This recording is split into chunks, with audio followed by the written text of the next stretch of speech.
This is a tutorial on how to make Eep the Mouse from Mother Goose Club. My daughter absolutely loves Eep the Mouse from Mother Goose Club, and it's one of her favorite shows.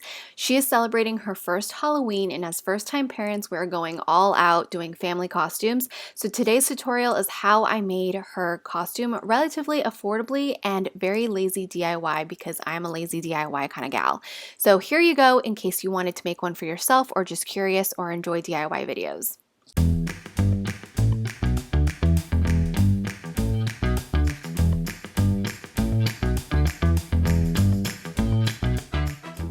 I actually tried to purchase a costume for Eep the Mouse, but I couldn't find one for sale. I did find this tutorial on the Mother Goose website on how to make your own Eep the Mouse costume, and I didn't read it. I basically just looked at the pictures and decided I would wing it. So here's all the items that you're going to need. You're going to want some inspiration. I pulled up the website just in case. I took Lillian's Stuffy, Eep the Mouse, just to make sure it looked correct, and then I got a blue hooded sweatshirt in as close to the Eep the Mouse color as I could find. This was actually really hard to find, so I'm glad I ordered it pretty early. I wanted one that was a pullover without the zipper, but I couldn't find one. So this is the one with a zipper, and it actually turned out better because it's easier to get it on and off of Lillian.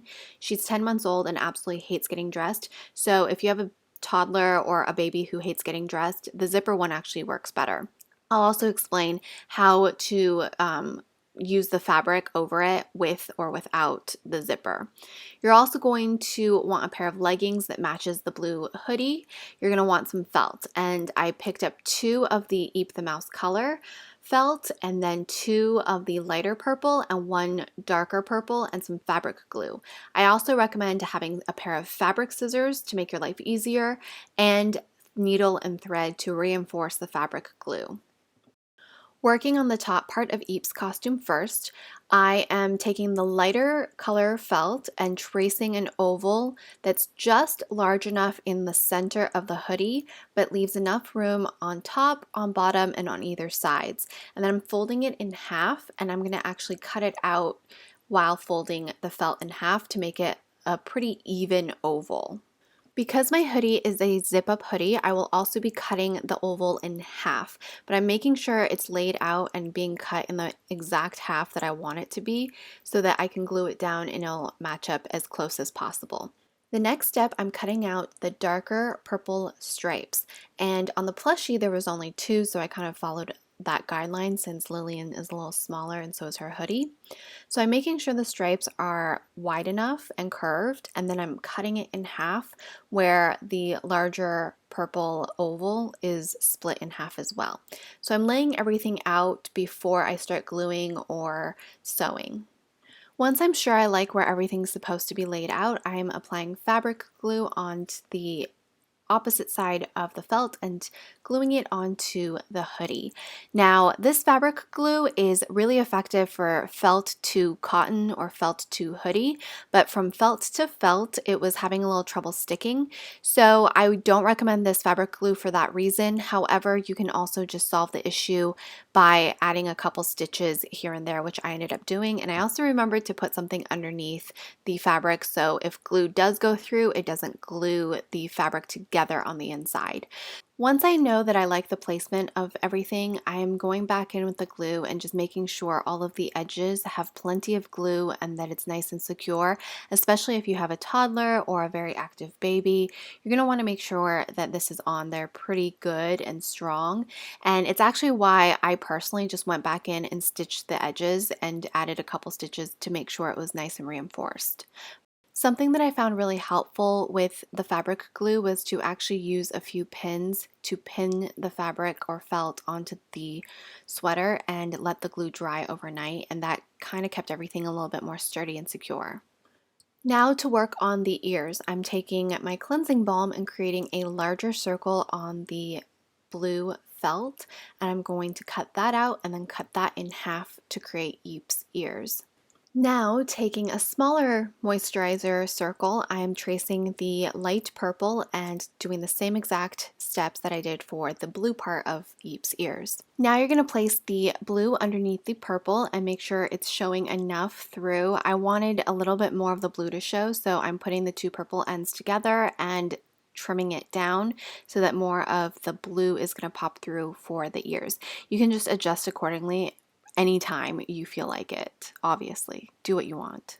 Now you're going to take some fabric glue and glue the purple to the blue. While the ears are drying, I am cutting out a tail. I kind of drew a curvy tail, but I'm not really following the design. Just kind of make a tail however you like. I made kind of a lopsided C, and I'm going to stitch this onto her leggings because I just know my baby and fabric glue is not going to work, but maybe a stapler might. So either use a stapler, stitches, or even a safety pin, something that is a little more sturdy than glue.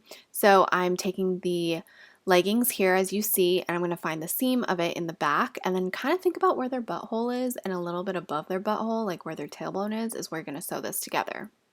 So now I'm working on the stripes for her leggings, and I'm just cutting up pieces of rectangular stripes for the front part of her leggings.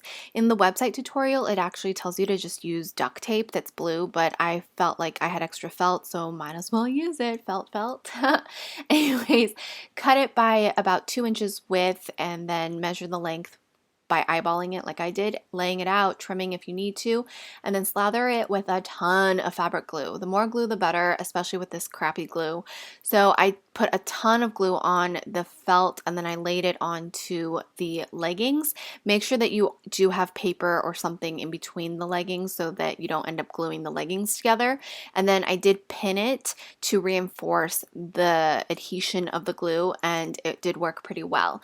The only thing I found with this glue, like I mentioned earlier, is that felt on felt gluing didn't work so well with this glue, but the fabric with felt worked perfectly well, especially when I used a ton of glue and did the pinning method to reinforce it as it dried.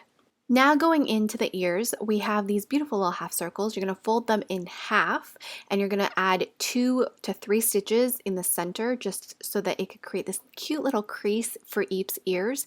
Now if you don't want to sew at all, you could put a dollop of glue on the correct side of this and fold it like a taco, like I'm showing you now, and then just shove it in between a book so that the glue can dry, and then you'll have the same kind of effect. Or you can use a staple, or you could use a hot glue in the center and it'll dry quicker. You don't have to sew.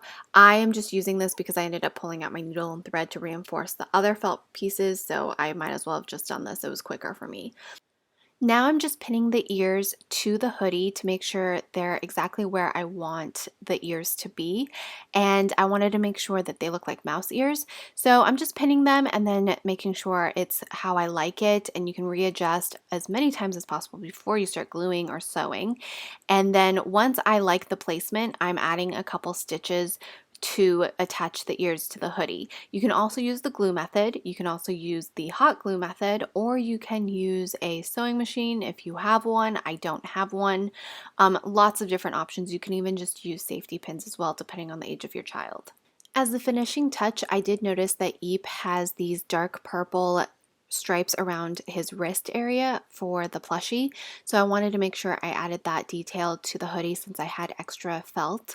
And what I did was I just measured it around the cuff, and then I cut that out. I sewed it together as a loop, and then I put it over the sleeve and added a couple stitches and some glue, and we were good to go. I let everything dry overnight, and then the next morning we tested out the costume.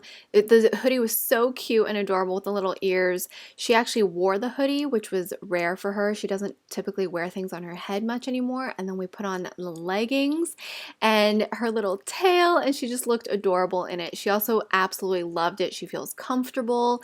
It's so cute. And then when we showed her what she looked like in the mirror, I wish I caught that on camera because she was just in awe of herself and could not believe that she had become her favorite Mother Goose character, Eep the Mouse. So I hope this tutorial was helpful if you were curious on making a very simple costume for your kid, or if your kid really loves Mother Goose Club and loves Eep and wants to dress up as Eep. This is a really easy costume to make, and you might already have a lot of these things nearby, or you can pick it up really easily at the craft store. So I hope you guys have a wonderful Halloween. I am going to make Jack, and I'm also going to make Bo Peep. I have all the materials for Chris and myself because we're doing family costumes this year. And if you don't follow me already or haven't subscribed, make sure you do so. Check that notification button, and all of my socials are linked in the description box. Thank you so much for watching.